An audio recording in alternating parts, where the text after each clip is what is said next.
नमस्कार साथियों, single digital education में मैं शुभम आप सभी लोगों का हार्दिक स्वागत करता हूं। आज हम बात करेंगे कंप्यूटर इंस्ट्रक्टर के कैडर के बारे में। साथियों, रिसेंट वीडियो में मैंने आपको ये बताया था कि कंप्यूटर इंस्ट्रक्टर का प्रस्तावित कैडर क्या है और क्या क्या चीज़ें उसमें रखी गई थी। आज हम बात करेंगे कंप्यूटर इंस्ट्रक्टर का जो प्रेजेंट का कैडर है उसके बारे में। साथियों, ये वीडियो इंपॉर्टेंट होगा जिन लोगों के पास पहले से ही ऑलरेडी जॉब है और वो ये सोच रहे हैं कि इस जॉब में जाना चाहिए या नहीं जाना चाहिए, वो डाउट में हैं। ऐसे काफ़ी लोग हैं जिनका वीडियो में भी सिलेक्शन हो गया है, पटवारी में भी सिलेक्शन हो गया है और इसके अलावा वो ऑलरेडी पहले वर्किंग में थे। तो वो लोग कन्फ्यूजन में हैं कि कंप्यूटर स्ट्रक्चर के अंदर उनको ज्वाइन करना चाहिए या नहीं करना चाहिए। साथियों, जो राजस्थान की गवर्नमेंट में है, जो राजस्थान गवर्नमेंट के अंदर एम्प्लॉय हैं, उनको तो इस जॉब में ज्वाइन करने में पेड प्रोटेक्शन का लाभ मिलेगा। यानी कि जितनी सैलरी वो पहले ले रहे थे वो प्रोबेशन पीरियड में, यहाँ भी वो उतनी ही सैलरी लेंगे। तो उनके लिए सैलरी इशू नहीं है, लेकिन उनके लिए ये मैटर करता है कि आगे कैसे प्रमोशन होंगे, कितनी ग्रेड पे प्रमोशन होगा और आगे की हायरार्की क्या है। और जो जो और दूसरी जॉब में एम्प्लॉय हैं, जैसे मिनी रत्न कंपनी हुई हो या महारत्न कंपनी हुई हो या फिर अदर जो भी सेंट्रल गवर्नमेंट की जॉब हुई हो रखी हो, उन सब में पे प्रोटेक्शन का लाभ नहीं मिलेगा। तो वो लोग पेमेंट को लेकर भी कन्फ्यूजन में है, सैलरी को लेकर भी कन्फ्यूजन में है, इसके अलावा आगे के प्रमोशन को लेकर भी कन्फ्यूजन में है। इसके अलावा साथियों, जो हमारा प्रेजेंट कैडर है ये मैंने डीओपी की वेबसाइट से लिया है, आप भी इसको वहाँ देख सकते हैं। इसके अलावा ये मैं मेरे Telegram channel single digital media, इसके ऊपर भी अवेलेबल करा दूंगा। आप सिंगल डिजिटल मीडिया इस नाम से टेलीग्राम चैनल को सर्च करके इसको ज्वाइन कर सकते हैं, ये मैंने डिस्क्रिप्शन के अंदर भी लिखा हुआ है। हम अब बात करते हैं जो हमारा प्रेजेंट कैडर है। प्रेजेंट कैडर के अंदर साथियों दो ही पोस्ट रखी गई है, एक तो सीनियर कंप्यूटर इंस्ट्रक्टर की, एक जूनियर बेसिक कंप्यूटर इंस्ट्रक्टर की। सीनियर कंप्यूटर इंस्ट्रक्टर के अंदर दो तरह से फील होंगे, एक तो 50% डायरेक्ट रिक्रूटमेंट होगा, इसके अलावा 50% सीटें प्रमोशन के बेस पे भरी जाएंगी। और जो बेसिक कंप्यूटर इंस्ट्रक्टर है उसके अंदर टोटल 100% डायरेक्ट रिक्रूटमेंट है। बेसिक कंप्यूटर इंस्ट्रक्टर की जो क्वालिफिकेशन है वो तो आप सब लोगों को पता है ही सही, बीटेक कंप्यूटर साइंस और IT, electronics, electrical engineering and electronics engineering और इलेक्ट्रॉनिक्स एंड इंस्ट्रूमेंटल कंट्रोल, और इसके अलावा बीएससी सीएस और आईटी, इसके अलावा बीसीए और पीजीडीसीए या ए लेवल का आपके पास डिप्लोमा। इसके अलावा जो सीनियर कंप्यूटर इंस्ट्रक्टर है उसके अंदर जो क्वालिफिकेशन है वो है एमटेक कंप्यूटर साइंस और आईटी, इलेक्ट्रॉनिक्स के अंदर एमटेक हो या फिर इलेक्ट्रिकल इंजीनियरिंग में एमटेक हो, इलेक्ट्रिकल इंजीनियरिंग और इंस्ट्रूमेंट इलेक्ट्रॉनिक्स में एमटेक हो। इसके अलावा एमएससी सीएस और आईटी के अंदर हो या फिर मास्टर ऑफ कंप्यूटर एप्लीकेशन हो या फिर बी लेवल या सी लेवल का पीजीडी, बी लेवल या सी लेवल का डिप्लोमा। साथियों, जो मैं मेन चीज़ जिसके ऊपर मेरा फोकस है वो है इसके अंदर प्रमोशन के ऊपर, किस तरह से हमारा प्रमोशन होगा।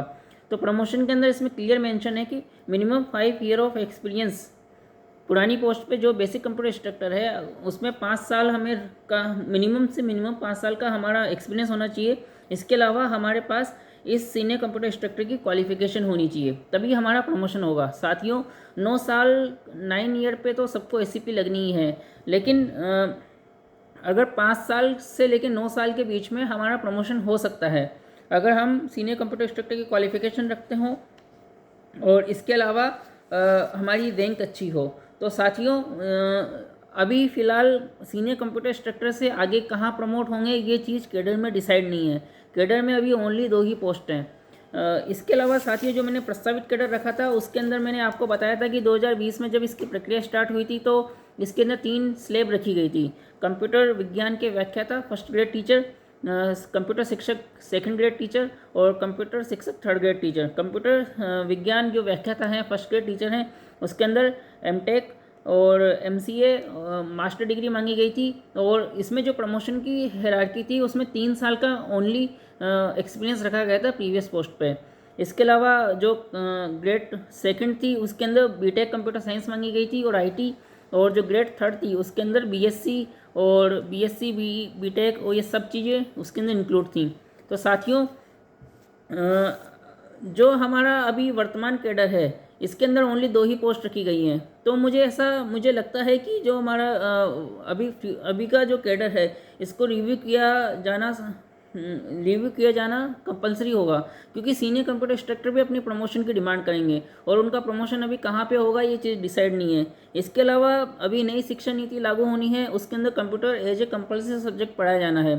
तो कंप्यूटर अगर कंपलसरी सब्जेक्ट होगा, क्योंकि अभी कंप्यूटर ऑप्शनल सब्जेक्ट है, तो उसके हिसाब से ये कैडर इंस्ट्रक्टर वाला रखा गया है। अगर कंप्यूटर कंपलसरी सब्जेक्ट होगा तो फिर कंप्यूटर शिक्षक का कैडर रखना पड़ेगा। और कंप्यूटर शिक्षक के कैडर के अंदर क्योंकि उसमें ग्रेड पे भी अच्छी है और इसके अलावा उसमें प्रमोशन के अंदर भी 3 साल का ही टाइम रखा है, तो क्योंकि नया कैडर बनेगा और सभी स्कूलों के अंदर सीटें इसके लिए डिसाइड होंगी, तो नंबर ऑफ वैकेंसीज भी ज़्यादा होंगी। तो मुझे ऐसा लगता है कि फ्यूचर के अंदर कंप्यूटर अनुदेशकों के लिए काफ़ी अच्छी अपॉर्चुनिटी साबित हो सकती है, क्योंकि नए जब कैडर बनेंगे और उसके अंदर जब नई वैकेंसीज बनेंगी तो 50% लोगों को प्रमोशन के बेस पे फिल करना रहेगा। और क्योंकि शुरू के अंदर काफ़ी ज़्यादा वैकेंसी आएंगी तो हो सकता है कि सब लोगों को प्रमोशन में पार्टिसिपेट करने का मौका मिले। इसके अलावा साथियों, आप लोगों के मैं क्वेश्चन लेता हूँ। क्वेश्चन के अंदर एक क्वेश्चन ये आ रहा था कि नई शिक्षा नीति लागू होने के बाद कंप्यूटर शिक्षकों की नई भर्ती निकल जाए और अनुदेशक की अलग भर्ती रह जाए। साथियों, ऐसा हो तो सकता है, लेकिन मुझे ऐसी इसकी संभावना काफ़ी कम नज़र आती है, क्योंकि सेम क्वालिफिकेशन पे स्कूलों के अंदर 2 पोस्ट क्रिएट करना मुझे नहीं लगता कि यह गवर्नमेंट के लिए फिजिबल होगा। हालांकि केंद्रीय विद्यालय के अंदर कंप्यूटर इंस्ट्रक्टर और कंप्यूटर टीचर अलग पोस्टें रहती हैं, लेकिन मुझे ऐसा लगता है कि जब नई शिक्षा नीति लागू हो जाएगी उसके बाद हमारे कैडर का रिव्यू होकर इसकी जो विसंगतियां हैं उसको दूर किया जाएगा। ये फिजिबल लगता है। इस चीज़ की संभावना काफ़ी कम है कि कंप्यूटर इंस्ट्रक्टर का अलग कैडर रखा जाए, उसके बाद कंप्यूटर शिक्षक का एक नया कैडर बनाया जाए। इसके अलावा काफ़ी लोगों के क्वेश्चन थे कि जो ये प्रस्तावित कैडर है जिसमें मैंने 3 स्लैब बताई थी, इसको टेलीग्राम चैनल पे आप अवेलेबल कराइए। साथियों, जो प्रस्तावित कैडर का जो मैंने डॉक्यूमेंट है ये ऑफिशियल अभी अवेलेबल नहीं है, मतलब अनऑफिशियली तो ये पब्लिक के अंदर है, लेकिन ऑफिशियली ये पब्लिक के अंदर नहीं है। इस वजह से मैं इसको मेरे टेलीग्राम चैनल पे अपलोड नहीं कर सकता एज पर रूल, लेकिन जो हमारा वर्तमान कैडर है इसको मैं टेलीग्राम चैनल पे ज़रूर अपलोड कर दूंगा, आप वहाँ से एक्सेस इसको कर सकते हैं।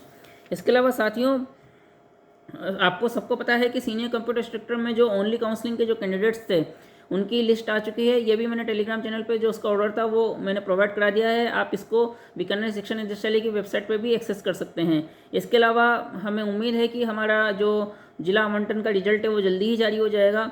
और काफ़ी लोगों के क्वेश्चन आ रहे हैं कि जो जिला आवंटन का रिजल्ट होने के बाद क्या क्या प्रोसेस रहेंगी और हमें कौन कौन से डॉक्यूमेंट तैयार करने हैं। तो साथियों, जब जिला आवंटन का रिजल्ट जारी हो जाएगा उसके बाद मैं आपके सामने पूरी लिस्ट लेके डिटेल हम इस पे बात करेंगे कि कौन कौन से हमें डॉक्यूमेंट तैयार करने हैं और उनके क्या क्या फॉर्मेट रहेंगे। अभी के लिए इतना ही। अगर आपको किसी विषय पे जानकारी की ज़रूरत हो तो आप कमेंट करके मुझे ज़रूर बताएं, मैं आप लोगों तक जानकारी पहुंचाने का प्रयास करूंगा। इसके अलावा आपको जानकारी पसंद आई हो तो चैनल को सब्सक्राइब करें, वीडियो को लाइक करें और इसे ज़्यादा से ज़्यादा लोगों तक शेयर करें। धन्यवाद साथियों।